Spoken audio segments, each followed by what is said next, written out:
कोपरगावकरांसाठी आनंदाची बातमी.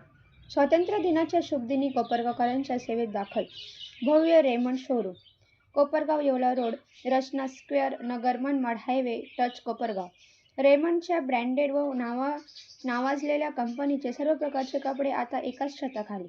वैशिष्ट्ये: पुरुषांसाठी शर्टिंग, सुटिंग, पॅन्टचे कापड, लग्नसराई व सणांसाठी खास व्हरायटी, ब्रँडेड क्वालिटी, उत्तम फिनिशिंग.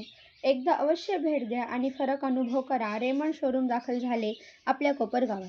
रेमंड ब्रँडेड कंपनीचे सर्व प्रकारचे कापड, shirting, suiting, wedding collection, formal व कॅज्युअल व्हरायटी एकाच ठिकाणी उत्तम क्वालिटीमध्ये उपलब्ध. आता स्टाईलसाठी जायचं मुंबईला नाही, रेमंड आहे कोपरगावात. भेट द्या आजच. दहेगाव बोलका येथे वीरभद्र मंदिरात धाडसी चोरी. देवाच्या अंगावरील दागिन्यांचे आभूषणे नेले चोरून. चोरटे सीसीटीव्ही कॅमेऱ्यात कैद. मंदिर ट्रस्टचे सदस्य जगन्नाथ बागल यांनी कोपरगाव तालुका पोलीस स्टेशनला फिर्याद दिली आहे. पोलिसांनी सीसीटीव्ही फुटेज श्वान पथक, अहिल्यानगर येथील फॉरेन्सिक लॅबचे पथक यांच्या माध्यमातून शोध सुरू केला आहे. नागपूर मुंबई महामार्गालगत दहेगाव बोलका येथे जागृत देवस्थान श्री वीरभद्र मंदिर आहे.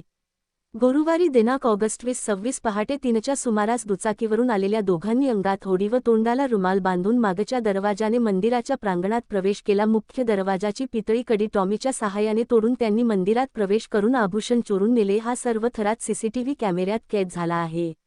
दानपेटीवरही त्यांनी डल्ला मारण्याचा प्रयत्न केला, परंतु तो अयशस्वी झाला.